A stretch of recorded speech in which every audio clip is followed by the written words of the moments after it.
everyone, welcome in or welcome back. It's lovely to see you again, and it's been a little bit of a while, hasn't it? Typically, I try and get 2 videos out per month, but I had filmed a couple and wasn't really happy with the way that they turned out. And then the last 2 weeks of May, I got very, very sick, so I haven't really been able to sit down to film a new video. So today, for the beginning of June here, I've got the 2 Inedible doll hanging cards. They came out a little while ago now, but I was waiting first to get the base doll sent to me. I grabbed them from a couple different community splits, whereas I got the hanging cards from Cherry Goods. So these ended up arriving to me first, and I was on the fence a little bit about whether I wanted to separate them into a different video, but I decided that let's do it while we wait for the other ones to come, especially since I had been asked to take a look at them before. So I have the Butterfly Veil and Dreamy of Thee, as well as the Red New Year's outfit and the bonus Alice outfit. So I think we'll go ahead and start with the red one, as this was the one that was announced first. There is the art on the back for her, and I thought the art style for the Inedible dolls was so lovely, and I really like the hairstyles that they gave them. I thought she's so cute. So when I saw the preview and announcement photos for her, I knew that she was a must-have. And there's her character card. I love all the different decorations that are on it. There's the backside. They did a really lovely job with the framing of the character too, with all of the different butterflies and sparkles. So on initial open, the contents include the doll herself with her eyes already inset. Here's the outfit packet. She has a frilly headband for bonuses. It seems like she comes with a couple different hands as well as 2 face plates, one with open eye sockets and one closed for painted face-ups. She has a pair of white shoes, a pair of black shoes, her ears, which are magnetized, alternate feet, and 2 little peace sign hands. So for the extra hands, there is sort of a little hand paw. There are heart-shaped hands, flat hands, and it looks like that makes up the bonus hands. So I'm going to keep them in the packet so they don't go everywhere. Those are the bonuses that I believe were a reward for crowdfunding for them. Now we'll start by taking a look at the doll herself. So her hair sculpt is really quite beautiful and very detailed. There are a lot of loose strands that are kind of messy and frame her face nicely. So she does have a center part for her hair, and there is some shading in the hair as well from what I can tell. So there is a little bit of a darker paint that is sprayed into the part of her hair, as well as a light peach that colors the ends of it, and the rest of her hair is this very beautiful vivid red color. In person it does appear a little bit darker, almost more like a maroon, but her hair is tied off into 2 large twin tails with another section tied off at the top to make these sort of hair buns. Given all of the pointed bits, I'm going to go ahead and take my gloves off for it so they don't get caught. On the inside of the head, there are these 2 white sections, and that appears to be the parts that are magnetized. The magnets feel a little bit weak, but I think otherwise are probably fine for taking photos. In general though, the hair sculpt is very, very pretty. Seems to connect to itself quite well. So they use a dark brown for her eyebrows, her eyelashes, and her mouth. The eyelashes do have a couple different shades in there to give it more depth, so there is a lighter brown for highlight and a darker brown as the shadow. And on each eyelid as well, there is a yellow diamond and a yellow highlight. Underneath her lower eyelashes, there is also just the faintest little bit of blushing, along with some slight cheek lines. From what I can see, she has just a little bit of face blushing on her cheeks and the tip of her nose. Her expression is pretty soft, and her mouth curls up into a tiny smile. I think the eye chips are really quite beautiful, and they are this sort of soft red-toned pink, and they have a darker brown at the top for the shadowing. I don't think my camera can focus quite enough on the details, but the eyes do fade off, and the ombre that they use is a little bit more like a screen tone, so they kind of go off into dots from the light part to the shadows. Now the highlight of the eyes are also a lighter pink, and they use an assortment of white highlights throughout the eye as well, as though they're sparkles. And they also use butterflies as the center pupil. So I think that these stylized kinds of eyes are absolutely beautiful. The stringing for the body feels really nice from what I can tell. Now, I don't personally do a whole ton of doll photography, so I do prefer my dolls to be tightly strung so that they can stand properly, rather than being more flexible for posing. So I quite like how they are out of the box, and they seem to hold things pretty well. For the parts of articulation then, of course we have movement in the neck, chest, the shoulders, the elbows, the wrists, the legs, thigh swivel in the knees, and finally movement for the feet. There's no body blushing, but as far as the body goes, they do have wider hips and kind of a chubbier style of hand and feet. Their feet are bunny shaped, with having only 3 peats to them, but the alternative feet for them are humanoid with 5 toes. Interestingly enough, the alternate hands that they get also seem to be slightly more elongated than their default hands, having slightly narrower fingers. Yes, I'm quite a fan of the body. It feels really nice. Now the neck card here is pretty interesting because it seems like the section to hold in the eyes is actually built into it. So their style of neck card ends up looking more like the MJD Noggies, where they have the eye plate attached to their neck card as well. So now that we've taken a look at the doll, let's go ahead and take a look at her clothes. So starting with the main piece of the dress, it is this beautiful fabric that has a slight butterfly decal to it, but it's a little bit hard to see since it's a silky black, but that decorated black fabric makes up the bulk of the dress. For the neck collar, it's folded over with a white trim on the edges, but for practicality, it is sewn together. At the ends of the sleeves are some silky white frills. The lining of the dress has 1 layer of decorated lace, a strip of red fabric, and black frills to make up the end, and it does seem like the frills have some cutouts in them as well. Next up are her socks, which do have a slight pattern to them, so you can see some of the little crosses that are there, but otherwise they have a little bit of a frill at the top and use these soft maroon translucent bows to decorate the edges of them. So here's the apron, which decorates the dress. It is this light off-white color and uses that maroon to decorate parts of it as well. So we see the maroon with these translucent bows, the thread bows, which also have a little bit of gold weaved into them as well. There's a maroon butterfly decal on the base of the apron, as well as a pearl that decorates the center of it for the body. There are frills along the apron piece as well as the straps of it, and the mesh piece of the dress for decoration is also woven with gold thread as well. For her frilly headpiece, it is 2 layers of frills on the front, 3 layers of white frills on the back. There are black bows on both sides, and the base of the headband itself is black. Now this piece here I wanted to save to the end so that we could talk about it in more depth, and this is the rabbit fur that is supposed to be part of her outfit. Now unfortunately, Inedible doll I don't believe has confirmed whether this is fake or synthetic. However, people did burn test the fur and it did fail a lot of the tests of synthetic fabric. Of course, there are going to be moral and ethical implications of having products with real fur in that, in which case I strongly urge you to use your own discretion on whether or not this is something that you want to support or purchase. I believe the speculation is that they did buy from a listing that listed these as synthetic, and it is still possible that these were actually real rabbit fur, but regardless, I want to bring that issue to your awareness so that you can make an informed decision whether you are comfortable using the tail or purchasing the doll at all. For me personally, I had already purchased the dolls before the information got out that they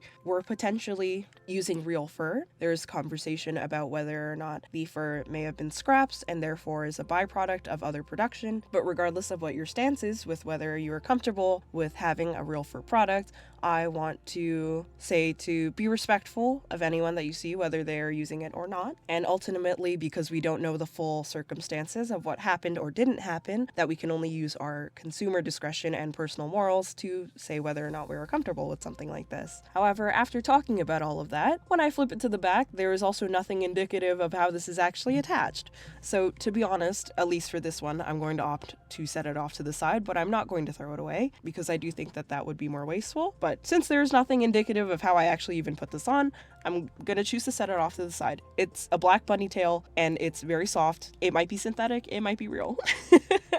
Okay, so having covered all of her pieces, let's go ahead and dress our doll up. While I'm dressing her up here, I have been meaning to ask, and I would like to hear your guys' input. I'm from Canada, if you guys didn't know, and Canada Post, our mailing system, is expected to resume their strike that happened at the end of 2024. So there's a couple doll lines that I have where some dolls have arrived, but not all of them. And I've wondered whether you guys prefer me to save until I can cover all of the dolls that I purchased from a line in the same video, or if you are okay with me splitting it up into different parts. I say that because there are some dolls that I know people would love to see information for. I did get a number of the 1/5 scale UF doll drink series, and I was really excited to cover it for you guys, but I don't know when it'll actually be getting here. And thus I wanted to hear your opinion of whether it'd be preferable to save and set it off to the side until all of the dolls come, or cover the one that I have and then we'll come back and talk about the other 3 that I have on the way. And I kind of have that issue for a couple different things, because I'm also waiting on some of the other Inedible dolls. I'm waiting on a couple e-pets, and knowing what you guys prefer would be really helpful in planning out what I can do here. So please let me know, and I'd really appreciate it. All right, and there is our first doll dressed up. And I do think that she's really pretty. She's really beautiful.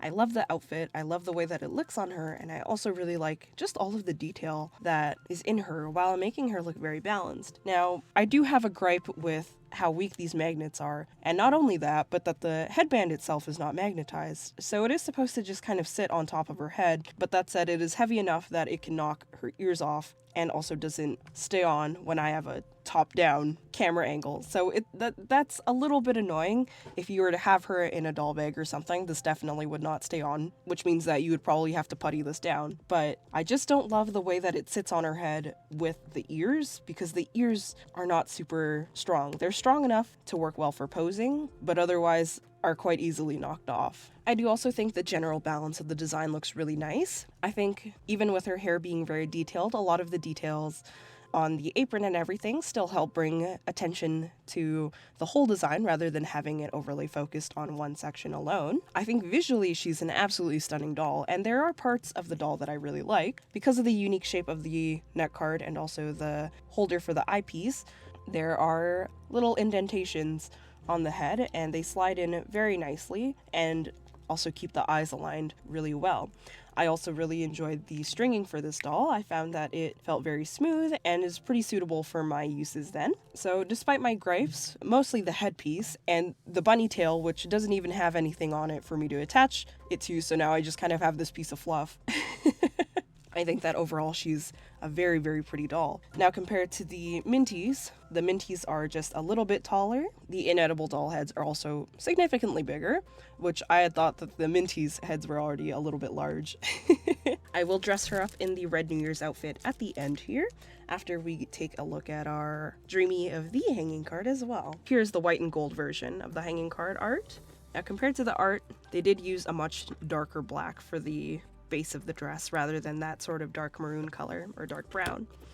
There is the white version of the character card. The butterflies are gold. I think I like the way the black one looks a little bit more, but they're both very pretty. Here's the white clothing packet. She comes with the same extra bits and bobs.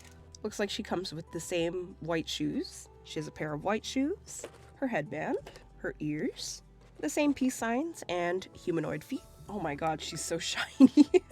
Starting with her hair, it has a white base and fades off into gold, but it has, for the entire hairpiece, has this beautiful orange, almost green tinted iridescent metallic finish to it, which is so pretty. I didn't realize just how shiny she was. I don't think the pictures really did her justice in showing just how shiny she is. Compared to our red bunny, you can see that the red bunny has a slight satin finish, but the color is not at all as iridescent. But she otherwise has the same slightly messy bun and twin tail hairstyle. Her face up is also just a little bit different from the red version, where it is more brown tinted and more yellow tinted. So they use more of a yellow for the eyebrows, and the colors on the black version are definitely a lot more red toned, whereas the other ones lean towards more yellow and orange. You can also see that they use sort of a yellow for the eye creases as well. And whereas the diamond highlights for the black version are yellow, they are actually white on this one. But otherwise, besides the hue of her face up, they are largely done the same way. For her eyes, they're this light yellow color, and they also have the similar effect where they are brown at the top and fade off into the lighter yellow. She has the same 3 circular highlights, and then the center butterfly pupil. Comparing their ears, whereas the red one has the slightest fade off into a dark darker red or black, the white versions fade off into more of a yellow, and just like the hair, also are coated in that iridescent finish. While they do have the same hairband sculpt, this one is entirely white except for the bows, which are a metallic gold. The shoe sculpt is the same but is only in white, and we can see a couple more details on it in the lighter sculpt, so we can see that there is a little bit of a buckle there as well. Here's the white poof, which again doesn't have anything to attach it to, so I don't know what I'm missing or if this is supposed to be glued or attached through another means, but setting this off to the side.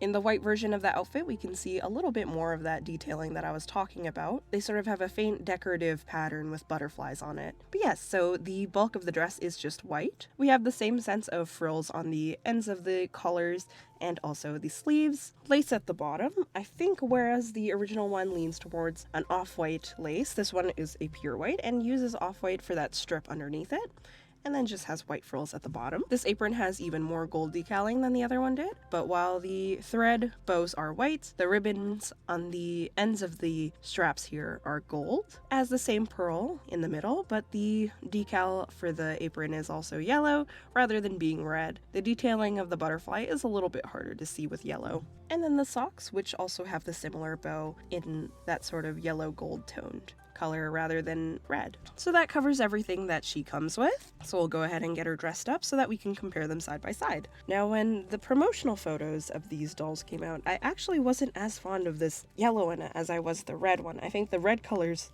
are just really beautiful, but I think they did a great job with having the subtle detailing with the iridescent colors and the decorated fabric, giving her kind of a different appeal overall than the red one, even though they are the same design. Okay, so there are our two dolls dressed up. Now, I do think that their color palettes contrast each other enough that they don't really have the exact same feeling to them. I think that the gold and white paired with just how iridescent she is definitely brings forward the visions of sort of angelic or kind of ethereal properties. And I think in stark contrast, the red version, pairing it with black and everything, kind of brings up the vibes of like the red spider lilies to me, especially given how sharp and sort of pointed their hairstyle is. So I think they did a really great job with making sure that the two hang carts didn't just sort of feel exactly the same, even though they are just recolors of the same design. I think the different colors kind of let us appreciate different parts of the design a little bit more, whereas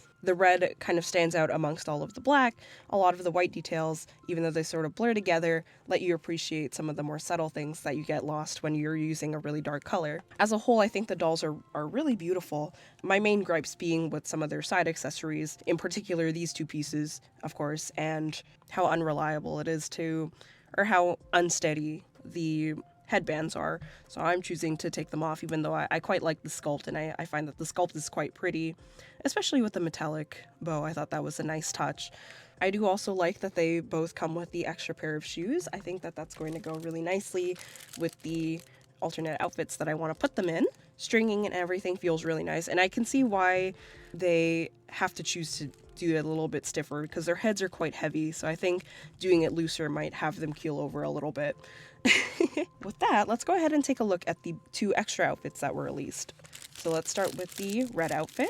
So this is the outfit that was released as a New Year's bonus, and I think the red was a good decision given that is generally a pretty auspicious color. So the bulk of the dress is white, and there are these nice pleats on the bottom here that are really nicely sewn together actually. Besides that, there are these rounded collars decorating the top. For the red sections, we have red as the center bow with a pearl in the middle, which I like that as a callback to the single pearl on the butterfly. There is some lacing underneath it in red string that is woven with gold. The sleeves are also red, and it has a gathering at the opening, as well as some white lace around the perimeter. There's another little red bow here with another pearl in it, and at the very end are red frills. They come with some ribbed leg warmers with a single red pom on the top, and then this adorable little white beret with a red bow and a pearl in the center. I must say I'm a little skeptical of how well this will actually sit on their head. So as far as the base series goes, the ones that I ended up grabbing were the purple bunny, the blonde green bunny, and the blue white hair bunny. And I'm really excited for them to come in too. I'm a little bit sad that they didn't do inset eyes for the whole series, because I do like the look of inset eyes better, but I am still looking forward to how those dolls turn out. Okay, and there she is dressed up in the alternate outfit. Now, as I suspected, you can't have their ears on and use the hat, and also the hat has nothing to actually keep it steady to her head, so it is supposed to sort of just sit on top for photography or for display, but if you were to actually put her in a doll bag or anything, then it wouldn't actually stay on. So I'm going to go ahead and opt to keep just her ears. My biggest gripe is that none of their hats are magnetized to actually have a fighting chance of staying on their head, and also that their ears are magnetized but not particularly strong. However, as a whole, I really like the change of pace that the alternate outfit gives her. It makes her look so cute and more like just a girl, and I really like this one. I think the leg warmers are also really cute, and the bunched up look is really adorable. So I think I actually like her in this outfit better, and I like how casual it is, and I think this one will display pretty well with some of my other dolls compared to this one, even though this one is absolutely beautiful. This sort of dress is immensely cute on her. I just wish that the hat, because the hat is also so cute, I wish that I actually had a better way of adhering this to her head. So that covers the red hanging card in the red New Year's outfit. So let's go ahead and put the other one in the blue Alice outfit. Now naturally you can't have a blonde character and not put out an Alice themed outfit if they're bunny themed as well. So this was the bonus that was also available for purchase during crowdfunding. So the bulk of the dress is in that beautiful light blue that is pretty iconic to Alice themed characters. The collar is around it and is tied off with a black bow with a heart in the center. The sleeves are short and gathered and poofy. In the middle of the bodice here, there is a white section cut out. There's this super duper cute little string of pearls around her waist that seems to be attached with just a little metal hoop that is stitched in the center of the bodice there. And then on each edge of the dress, there's some little card suits. So there's an ace of hearts and an ace of spades. There's another black bow in the other side that is decorated with a pearl in the center. And then on the last layer, there's a plaid black and white bow. Now for the dress skirt itself, it is split into a couple layers. We have the first layer of blue that has a nice ruffle at the end. Underneath that is a second layer with a black strip along the edge and has another layer of ruffles. And then underneath that last layer of ruffles, we have 2 layers of white frills. It comes with this headpiece, has this white lining to it, and also has another plaid bow. This one also comes with a pair of bloomers for the underneath, some white socks with black bows on them and frills on the ends, and then some wrist cuffs with frills on the ends. While every other outfit, including the red New Year's one, only has Velcro that goes about halfway and stops at the skirt, this one goes all the way down.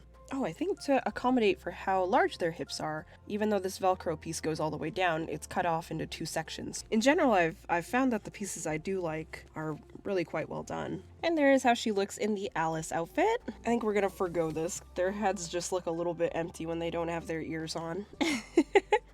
But there she is. I think she looks really great. I like the level of poof in the skirt. I like the addition of the bloomers. I also like the subtle detailing of the card suites, even if they're not particularly big. I think I would have loved to see even more of those incorporated rather than just the heart, but still super cute nonetheless. I think that together in these 2 outfits, they look adorable together. I think that these outfits match really nicely and kind of keep them in a similar twinning coordinate, even though they are wearing different outfits now. I love the amount of detail on them too. I would have loved to see just a little bit more on this one, but I think that's just out of personal preference that I just happen to really like detailed clothing, even if it kind of leans into over-the-top territory. Honestly, I just love them so much in these outfits. I don't know what else to say besides that.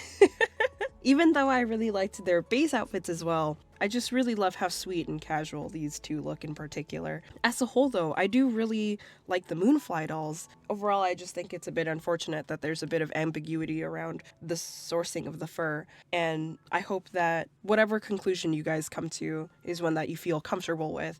And of course, again, I urge that regardless of what other people choose based on what they feel is appropriate, that we don't judge them and that we are understanding towards them. Really, the only thing that I think they kind of dropped the ball on was the variety of head accessories. This one is fine, but the hat, the 2 hair pieces, I wasn't a huge fan of just the fact that they're just supposed to sit on their head and don't really have a more reliable way of affixing them onto there. The quality of everything else, the detail in the sculpting, the detail in the outfits is all really beautiful, and it makes me really excited to see what's waiting for me when my various packages arrive with the other dolls. So earlier I posed the question of whether you guys would like to see me unbox dolls even if I don't have my whole order yet, or even if I don't have the whole set coming in one package, or if you would prefer to see them all grouped together. I have a couple different things to film, so it's not going to be a huge deal if they don't come yet. I would love to open the 1/5 scale drink series, and I think that that's one that people are quite curious about as well. So let me know if you have any preference on how that goes, or if you're cool with leaving it up to me. I would just love to know if you guys do have any preference, because at the end of the day, my videos are so that you guys can get a peek at some of these dolls and make informed choices for whether or not you want to purchase them for yourself, or even if you just like the hobby and like seeing them in detail. Thank you guys so very much for watching. We're going to try and get 3 videos out for June since I got too sick to do it for May. This month is also my birthday month, so let's try and do something fun for it as well. So I hope you guys have a lovely, wonderful rest of your day, and I'll see you guys next time, whether that be in a stream or a video. Please take care of yourselves. Okay, bye-bye!